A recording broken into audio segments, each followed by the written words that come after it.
Assalamu alaikum, dear all. Today is our first lecture for environmental impact assessment और ये हमारी पहली recorded video है environmental impact assessment की। हम इंटरेक्टिव सेशन जो है वो रखेंगे इसके साथ ही, क्योंकि पहले मैं चाह रहा हूँ कि कुछ रिकॉर्डेड वीडियोस लेके आप जो है वो आपका कुछ बैकग्राउंड बन जाए रिगार्डिंग सब्जेक्ट। तो मैंने मेरे पास कुछ इसकी स्लाइड्स भी हैं जो मैं आपसे अभी शेयर करूँगा।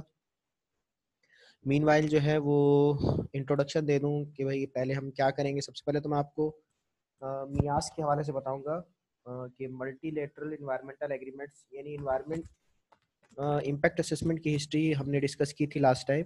फिर मज़ीद ये डिस्कस करना है कि ये इन्वायरमेंटल एग्रीमेंट्स क्यों शुरू हुए, इन्वायरमेंटल एग्रीमेंट्स की ज़रूरत क्यों पड़ी, और फिर उसके नतीजे में कौन कौन सी कन्वेंशंस यानी जो हमारे इन्वायरमेंटल एग्रीमेंट्स हुए वो किस कन्वेंशन, किस एग्रीमेंट्स जो है वो बेसिकली कन्वेंशन की सूरत में हुए थे। तो ये मैं अभी शेयर करता हूँ कुछ स्लाइड्स आपसे, स्क्रीन शेयर करता हूँ। तो ये हैं, ये मेरे पास पड़े जी, ये मैंने इंटरनेट से ही उठाए, तो लिंक मैं आपसे शेयर कर दूंगा इसका। These are the multilateral environmental agreements. इसको मैं बड़ा कर लेता हूँ स्क्रीन को। So multilateral environmental agreements, MEAs जिसे कहा जाता है, मिया भी कहा जाता है, मियाज भी कहा जाता है, और it is approximately more than 700 currently जो है वो 700 से ज़्यादा या मोर देन 700 जो है वो मल्टीलेटरल इन्वायरमेंटल एग्रीमेंट्स मौजूद हैं रिगार्डिंग प्रोटेक्शन ऑफ इन्वायरमेंट। तो इसमें यूनाइटेड नेशंस भी इन्वॉल्व हैं, इसमें जो है वर्ल्ड मेट्रोलॉजिकल, ये लिखते जाइएगा आप लोग अपने साथ साथ, वर्ल्ड मेट्रोलॉजिकल ऑर्गेनाइजेशन WMO, इसके अंदर ये भी इन्वॉल्व है, इसमें यूनाइटेड नेशंस भी इन्वॉल्व हैं। अच्छा, फिर इन लोगों ने जो वर्ल्ड मेट्रोलॉजिकल ऑर्गेनाइजेशन है या यूनाइटेड नेशंस हैं, इन्होंने कंबाइनली जो है वो शुरू किया था UNEP के नाम से, यूनाइटेड नेशन इन्वायरमेंटल प्रोग्राम के नाम से। जो फर्स्ट जो लॉन्चिंग हुई थी वो ये हुई थी। फिर उसकी शक्ल आई कन्वेंशन की सूरत में। आप ये मैं एरो इस पे हाईलाइट कर रहा हूँ, तो कन्वेंशन ऑन बायोलॉजिकल डाइवर्सिटी, इस तरह की बहुत सारी कन्वेंशन आई थी। तो मैं फर्दर नेक्स्ट स्लाइड पे जाता हूँ। तो ये तो खैर जिन्होंने बनाई है वो हैं। स्कीम ऑफ प्रेजेंटेशन, ये जो स्कीम है यानी इसके अंदर किन किन चीज़ों को हम कवर करेंगे। सबसे पहले brief introduction of MEA, multilateral environmental agreements का इंट्रोडक्शन क्या है, कहाँ से स्टार्ट, हिस्ट्री क्या है उसकी, फिर माइलस्टोन्स क्या है, उसके ऑब्जेक्टिव्स क्या थे, फिर क्लस्टरिंग क्या है उसकी यानी स्कोप ऑफ मिया क्या है, फिर उसका इम्प्लीमेंटेशन कैसे इम्प्लीमेंटेशन हुआ, और रेटिफिकेशन कैसे हुई पाकिस्तान की, और फाइनल कंक्लूजन। अच्छा, before going to the topic, ये मैं आपको बता दूं, मैंने आपको व्हाट्सएप पे जो है वो करंटली एक इन्वायरमेंटल जो मिया है वो पाकिस्तान में रेटिफाई हुआ है। ठीक है, Pakistan is a signatory of more than 22 multilateral environmental agreements. Pakistan जो है वो सिग्नेटरी है दो से ज़्यादा, सॉरी 22 यानी 22 से ज़्यादा इन्वायरमेंटल एग्रीमेंट्स का सिग्नेटरी, और एक जो है अभी करंटली जो रेटिफिकेशन हो रही थी वो उसका मैंने आपको पेज शेयर किया है, वो मैं फिर आपको दिखा दूंगा। तो वो भी करंटली रेटिफाई हुआ है पाकिस्तान के अंदर। ये मैं बता देता हूँ कि रेटिफिकेशन क्या होती है और इसके कौन कौन से फेजेज हम आगे डिस्कस करेंगे। तो यहाँ तक अभी तक मैंने कोई टेक्निकल बात नहीं की, मैंने सिर्फ आपको ये बताया है कि भाई इन्वायरमेंटल एग्रीमेंट्स जो है वो regarding after the issue of रचल कार्सन, जो मैंने आपको हिस्ट्री बताई थी कि 1962 में पेस्टिसाइड की बेसिस पे जो DDT इस्तेमाल हुई थी, ये फिर हम डिस्कस कर लेंगे। DDT जो इस्तेमाल हुई थी पेस्टिसाइड के अंदर, जिस उसके स्प्रे की वजह से हुआ यह था कि बर्ड्स की डेथ हुई थी, जिसकी वजह से एक स्प्रिंग जो है वो साइलेंट गुजरा था, जिस पे बुक लिखी गई साइलेंट स्प्रिंग। और फिर उसके नतीजे में 1968 के अंदर जो है इस पे जो है आवाज़ उठी और शोर मचना शुरू हुआ कि इन्वायरमेंटल इश्यूज भी कंसर्न करते हैं और इंडस्ट्रीज को इसके बारे में सोचना चाहिए।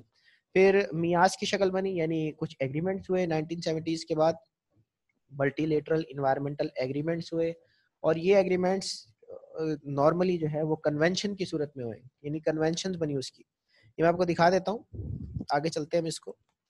सो what are multilateral environmental agreements? अभी तो हम जो मियास पे बात करें वो क्या है, इनका गोल ये है कि इसमें एक टर्म बहुत इस्तेमाल होगी जिसको हम कहते हैं सस्टेनेबल डेवलपमेंट।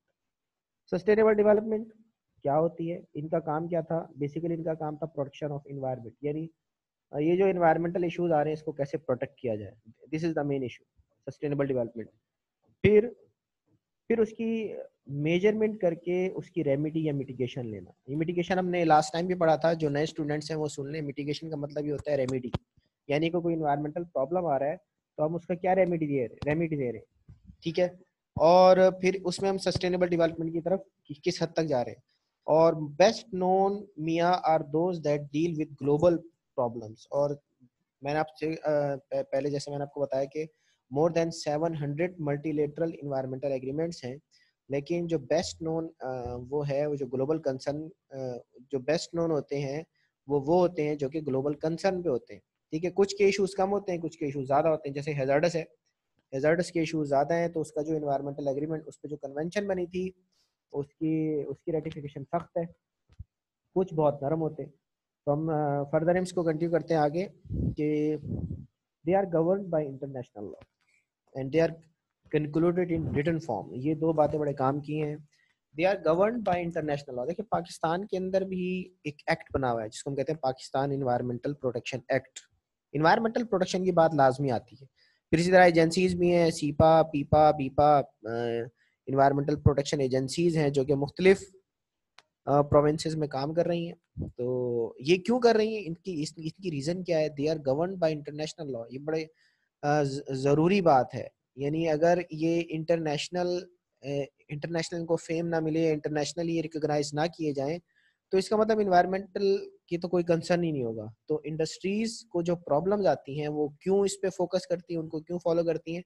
क्योंकि इंटरनेशनल लॉ के अंदर ये मौजूद है, गवर्न किया गया इंटरनेशनल लॉ, और ये नॉर्मली रिटन फॉर्म में मौजूद होती है।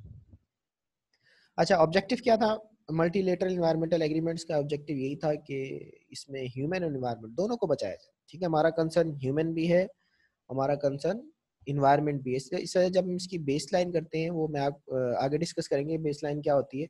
जब हम बेस लाइन करते हैं तो उसमें पब्लिक हेल्थ और इन्वायरमेंट दोनों की बात करते हैं, सोशियो इकोनॉमिक इम्पैक्ट भी लेते हैं और इन्वायरमेंटल इम्पैक्ट्स भी देखते हैं इसके अंदर। तो socio economic impacts normally human, यानी एक प्रोजेक्ट है तो उससे उससे ह्यूमन को क्या नुकसान हो सकता है, ठीक है, और इन्वायरमेंट को क्या नुकसान हो सकता है। तो ऑब्जेक्टिव ऑफ मियां यही था कि पब्लिक और इन्वायरमेंट दोनों को क्या कंसर्न हो सकते हैं। फिर सस्टेनेबिलिटी देखनी है। सस्टेनेबिलिटी का मतलब ये है, सिंपल मैं आपको सस्टेनेबिलिटी का इशू ये बता जो जो डेफिनेशन है वो ये है कि भाई आप करंट हमारे जो रिसोर्सेज हैं they are very much limited.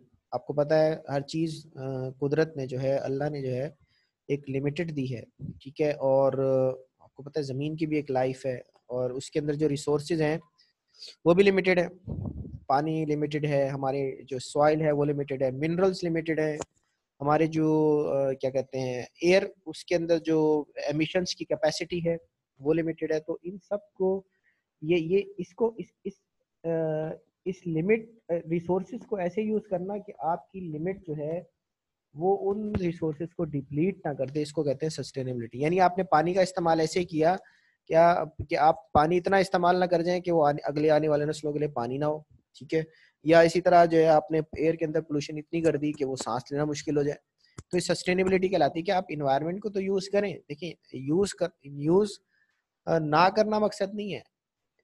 हमारा काम क्या है, इन्वायरमेंटल एग्रीमेंट्स का काम क्या है कि सस्टेनेबिलिटी को सामने रखते हुए हम रिसोर्सेज को यूज करें, दैट्स द मेन कंसेप्ट। फिर सॉलिडेरिटी, फाइनेंशियल असिस्टेंस, इसके अंदर आप जो है वो सॉलिडेरिटी, ये इसके अंदर जो है वो कितने इंटरेस्ट कितना है लोगों का, फाइनेंशियल असिस्टेंस कौन कौन दे सकता है, कन्फाइनिंग इन्वायरमेंटल प्रॉब्लम्स, और उसको कैसे इन्वायरमेंटल प्रॉब्लम्स को कन्फाइन किया जाए, उनको काबू कैसे, कन्फाइन कहते हैं ना, कन्फाइन कर देना एक जगह लाके। कन्फाइंड स्पेस होती है, जैसे एक क्लोज जगह होती है। तो कन्फाइन इन्वायरमेंटल प्रॉब्लम्स, उन इन्वायरमेंटल प्रॉब्लम्स को कन्फाइन करना, ये भी ऑब्जेक्टिव है मल्टीलेटरल इन्वायरमेंटल एग्रीमेंट्स का। और इसके अंदर फाइनेंशियल भी, देखिए फाइनेंशियल भी देखना है हमने, क्योंकि लोग जो है ख़ास तौर पे इंडस्ट्रियलिस्ट जो हैं या जो भी प्रोजेक्ट लगा रहे होते हैं उनको कंसर्न नहीं होता कि हमारा पैसा कम से कम लगे और हमें फायदा ज्यादा से ज्यादा हो, तो दे डोंट वांट टू पे on the environment, they think that it is a burden. तो उसको बोझ समझते हैं एनवायरनमेंट को। मैं भी अक्सर इंडस्ट्रीज में जाता हूँ तो कहते हैं भाई ये हमें तो समझ नहीं आता हम इन्वायरमेंटल अप्रूवल क्यों कराएं, ये that's the burden over us.